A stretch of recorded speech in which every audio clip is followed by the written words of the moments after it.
आज बनवणार आहे मी रस्सा मटकी। त्याकरिता मटकी, मोड आलेली मटकी घेतलेली आहे। थोडे वाटाणे घेतलेले आहेत। फणसाच्या बिया आहेत ह्या पण सोलून घेतलेल्या आहेत मी। कुकर घेतलेला आहे। कुकरमध्ये मोड आलेली मटकी टाकून घ्यायची। वाटाणे, फणसाच्या बिया, 1 तांब्या पाणी, 1 चम्मच मीठ, थोडी हळद।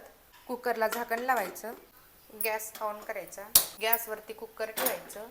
कुकरला 2 शिट्या काढायच्या। रस्सा मटकी बनवण्यासाठी साहित्य: अद्रक लसूण वाटून घेतलेला आहे मी, 1 कांदा कापून घेतलेला आहे, 2 हिरव्या मिरच्या घेतलेल्या आहेत, कढीपत्ता घेतलेला आहे, कोथिंबीर कापून घेतलेला आहे।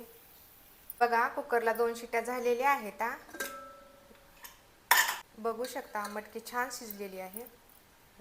मटकीची भाजी बनवण्यासाठी गॅस ऑन करायचा। गॅसवरती कढई ठेवायची। कढई गरम झालेली आहे। 1.5 माप तेल टाकायचं। तेल गरम झालेलं आहे। थोडं हिंग टाकायचं, जिरे, 2 हिरवी मिरची, कढीपत्ता, कापलेला कांदा, अद्रक लसूणची पेस्ट परतून घ्यायचं।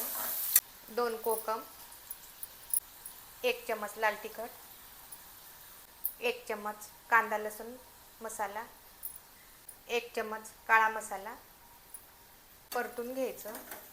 कोथिंबीर परतून घ्यायचं। मटकीचं पाणी टाकायचं, थोडं मसाले शिजण्यासाठी परतून घ्यायचं। बघा, मसाले छान भाजलेले आहेत। तेल सोडेल आहे मसाल्यानं। शिजवलेली मटकी